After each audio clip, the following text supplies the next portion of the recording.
Everyone, class 7 की maths की class में आप सबका स्वागत है। आज हम क्लास 7 की मैथ्स में अध्याय 4 सरल समीकरण सिंपल इक्वेशन की प्रश्नावली 4.3 को हल करेंगे। इसके पहले की वीडियो में हमने इसी चैप्टर की प्रश्नावली 4.3 के पहले वाले क्वेश्चंस के सॉल्यूशन देखे थे, जो कि ए से लेके पूरे जी तक थे।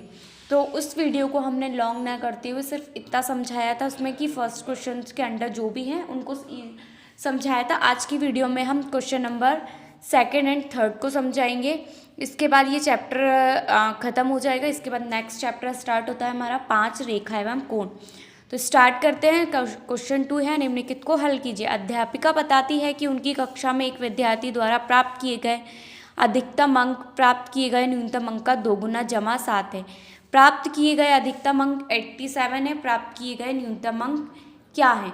तो माना हमारे न्यूनतम अंक y है, प्रश्नानुसार 2y और जमा 7 है, बराबर 87 मिलता है। 2y 87, 7 इधर प्लस का है, बराबर किधर लाएंगे तो माइनस का 7 हो जाएगा। 2y बराबर हमारा 80 हो जाएगा। y बराबर, अब ये 2 हमारा मल्टीप्लाई में इधर आएगा तो डिवाइड में हो जाएगा। 2 से 80 को कैंसिल करेंगे तो 40 आ जाएगा। y बराबर 40। अतः प्राप्त किए गए न्यूनतम अंक कितने हमारे पास? 40। ठीक है। इसी में नेक्स्ट है हमारा बी वाला है, किसी समद्विबाहु त्रिभुज के आधार कोण बराबर है, शीर्ष कोण 40 है। इस त्रिभुज के आधार कोण क्या है? याद कीजिए कि त्रिभुज के तीनों कोणों का योग 180 डिग्री होता है। इसके पहले की वीडियो में मैंने कई बार बताया है कि त्रिभुज के तीनों कोणों का योग कितना होता है? 180 डिग्री होता है। ठीक है। तो माना त्रिभुज के प्रत्येक आधार कोण हमारा बी है। ठीक है, बी है, ये दोनों इक्वल है हमारे। तो ए बराबर हमारा 40 है और बी बराबर हमारा सी है।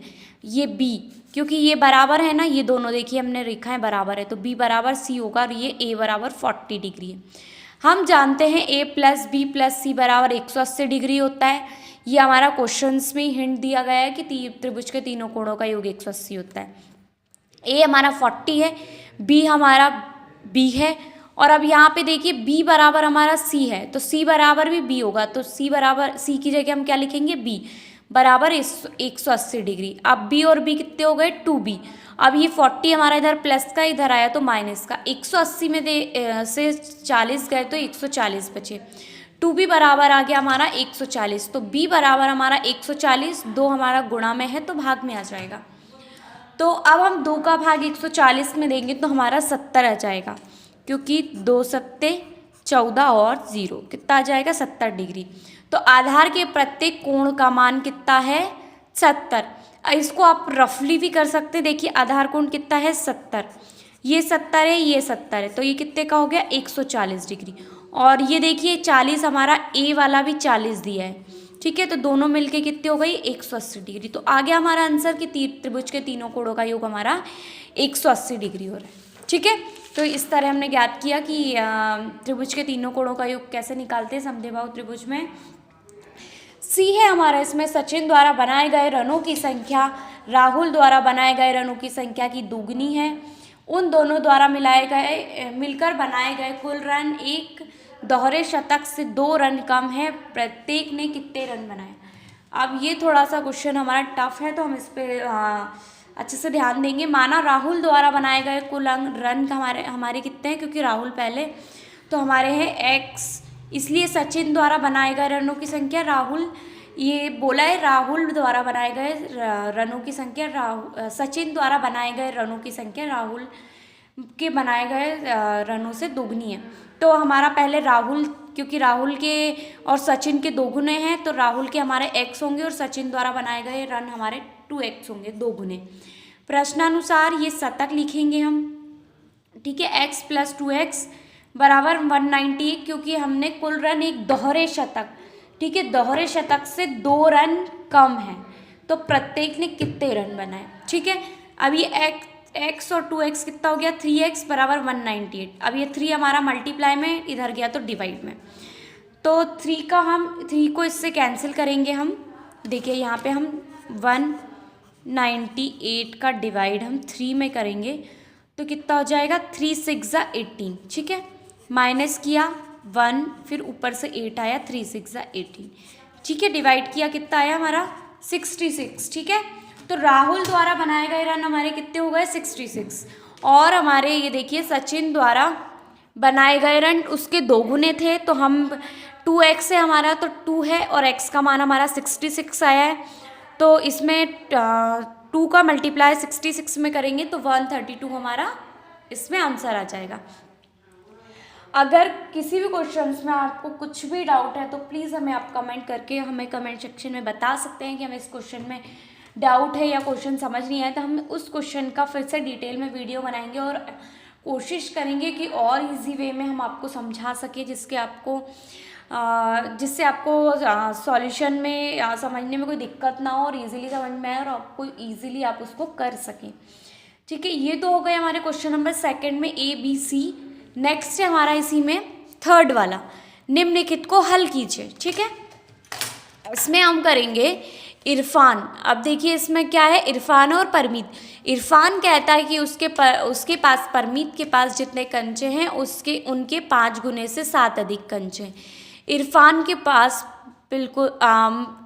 पास कितने 37 कंचे, कितने 37 कंचे, परमीत के पास कितने कंचे। माना परमीत के पास कंचों की कुल संख्या m है, तो प्रश्नानुसार यहाँ देखिए उसके 5 गुने से 7 अधिक है। ठीक है, तो 5 गुना मतलब 5m और 7 अधिक के बराबर कितने 37। ठीक है, अब हम 7 इधर प्लस का इधर आया तो माइनस का, 37 में से 7 गए तो 30 बचे। m हमारा इधर गुणा में है, इधर गया तो भाग में आ गया, m बराबर, अब 5 छिंग कितना होता है 30, तो m बराबर 6। तो परमीत के पास कितने हैं, कुल 6 कंचे हैं। इसमें क्या है, आपको मेन चीज़ आपको समीकरण बनाना आना चाहिए। अगर आपने समीकरण बना लिया तो आप इसको इजीली सॉल्व कर सकते हैं। इसलिए आपको ध्यान रखें कि आपको समीकरण से उसको हिंदी में कैसे कन्वर्ट करना है और हिंदी से समीकरण में कैसे कन्वर्ट करना है। नेक्स्ट है हमारा इसमें 2nd वाला, लक्ष्मी के पिता की आयु 49 वर्ष। ठीक है, 49 वर्ष है उनकी आयु लक्ष्मी की आयु के 3 गुने से 4 वर्ष अधिक है। लक्ष्मी की आयु क्या है, तो माना लक्ष्मी की आयु हमारी y है और पिता की आयु क्या है 3 गुने से 4 अधिक है, तो 3y + 4 वर्ष। ठीक है, और आयु कितनी है, लक्ष्मी के पिता की आयु 49 वर्ष है। ठीक है, 49 ईयर्स है। ठीक है, तो हम इसको प्रश्नानुसार जमाएंगे, 3 गुने से 4 अधिक है और योग कितना है इसका 49 ईयर। ठीक है, 3y 49 में से ये 4 हमारा इधर प्लस का है तो इधर आया तो माइनस का हो गया, 4 माइनस किया तो हमारा 45 आया। अब 3 हमारा मल्टीप्लाई में है तो हम इसको डिवाइड में लेके जाएंगे और फिर 3 का हम इसमें भाग देंगे। तो देखिए 3 एकम 3, 1 इधर आया तो ये 15 हो गया, 3 पंजे 15। आप भाग दे के देख लीजिएगा तो इसमें हमारा कितना आया 15। तो हमारा लक्ष्मी की आयु कितना हो गई 15 वर्ष हो गई। ठीक है, और पिता की आयु तो उसमें दी गई थी। ठीक है, तो ये हो गया हमारा 2nd वाला। अब हमारा इसी में 3rd वाला है सुंदर ग्राम। इसमें क्वेश्चन 4.3 में 1st, 2nd, 3rd, 4th तक क्वेश्चन है।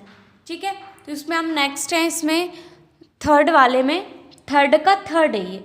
सुंदर ग्राम के निवासियों ने अपने गांव के एक बाग में कुछ पेड़ लगाए। इनमें से कुछ पेड़ फलों के पेड़ थे, उनमें से पेड़ों की संख्या जो फलों के नहीं थे फल वाले पेड़ों की संख्या के तिगुने से 2 अधिक है। यदि ऐसे पेड़ों की संख्या जो फलों के नहीं थे 77 है, तो लगाए गए फलों के पेड़ों की संख्या क्या थी। अब ये हमारा क्वेश्चन आपको देखने में तो बहुत ही बड़ा लग रहा होगा, टफ भी लग रहा होगा, लेकिन हमें इसमें समझने की ज़रूरत ज़्यादा है। ठीक है, तो अभी हमने माना फलों वाले पेड़ों की संख्या T है। ठीक है, और इसलिए उन पेड़ों की संख्या जो फलों के नहीं हैं। ठीक है, अब हम यहाँ पे पढ़ेंगे कि जो फलों वाले पेड़ों की संख्या के दुगुने से 2 अधिक है, 3T हो गया प्लस 2 गुना। ठीक है, और कितने ऐसे पेड़ों की संख्या जो फलों के नहीं थे 77 है। ठीक है, अब हमारा ये 3T है, ये 2 हमारा प्लस का है, इधर आया तो माइनस का हो गया। 77 में से 2 माइनस करेंगे तो 75 आएगा, 75। और अब हम 3 इधर है इंटू का, इधर आया तो डिवाइड का। अब हम 3 का इसमें 75 में हम भाग करेंगे, 3 दूनी 6, 1 3 पंजे 15। ठीक है, कितना आया 25, तो t बराबर 25। अतः लगाए गए पेड़ों की संख्या 25 थी। ठीक है, अब ये तो हो गया हमारा इसमें थर्ड क्वेश्चन। नेक्स्ट है हमारा निम्नलिखित पहेली को हल कीजिए। अब इसमें हमारी एक पहेली है जो हमें हल करनी है। मैं एक संख्या हूँ, मेरी पहचान बताओ, मुझे 7 बार लो और एक 50 जोड़ो। ठीक है, एक तिहरे शतक तक पहुँचने के लिए आपको अभी भी 40 चाहिए। तो माना संख्या n है, तो पहेली के अनुसार हमारा कितना है, अब इसमें बोला है कि 7 बार लो। ठीक है, तो हमारा 7n हो जाएगा। फिर उसमें आगे नेक्स्ट लाइन में दिया है एक 50 जोड़ो, तो हमने +50 जोड़ दिया। ठीक है, अब तिहरे शतक तक पहुंचने के लिए 40 चाहिए, तो हमने इसमें 40 जोड़ा, बराबर तिहरे शतक मतलब 300। 7n लिखा हमने, 50 और 40 कितने हो जाएंगे, 90। अब हम ये 90 इधर प्लस का है, इधर आएगा तो माइनस का हो जाएगा। 300 में से 90 गए तो 210 आया। ठीक है, अब हम ये n हमारा गुणा में है, इधर आया तो भाग में आ गया। तो 7 21, 7 कम 7, 7 दूनी 14, 7 21 और 0 का 0। ठीक है, तो n बराबर 30 हो गया, तो अतः वह संख्या हमारी 30 है। इतना आया आपको समझ में? इसमें क्या था, हमने हमारा यही था कि इसमें प्रश्नावली 4.3 में हमारा क्वेश्चन नंबर 1, 2, 3, 4 तक है। 4th में आपको एक पहेली दी गई है जिसको आपको सॉल्व करना है। एंड ये चैप्टर हमारा यहीं पे ख़त्म होता है। हम नेक्स्ट जो वीडियो है उसमें एक नए चैप्टर के साथ मिलेंगे, जो है हमारा रेखा एवं कोण। अगर अभी तक के आपके कुछ आज की वीडियो के जो सॉल्यूशन हमने बताए, अगर आपको कुछ भी समझ में नहीं आ रहा है, कुछ भी सॉल्यूशन आपको टफ लग रहा है, तो प्लीज़ हमें कमेंट करिए। हम कमेंट में जो आपके डाउट्स है उस डाउट्स को क्लियर करने की कोशिश करेंगे, और उसका एक लॉन्ग में वीडियोस बनाएंगे और आपको इजी वे में समझाने की कोशिश करेंगे। तो आज की वीडियो यहीं पे एंड होती है, एंड नेक्स्ट वीडियो में मिलेंगे। Thank you for watching. And अगर हमारे सॉल्यूशन आपको समझ में आया, थोड़े भी आपको अच्छे लगे, तो प्लीज़ हमारे चैनल को लाइक करें, सब्सक्राइब करें, शेयर करें। Thank you for watching. Bye bye. Take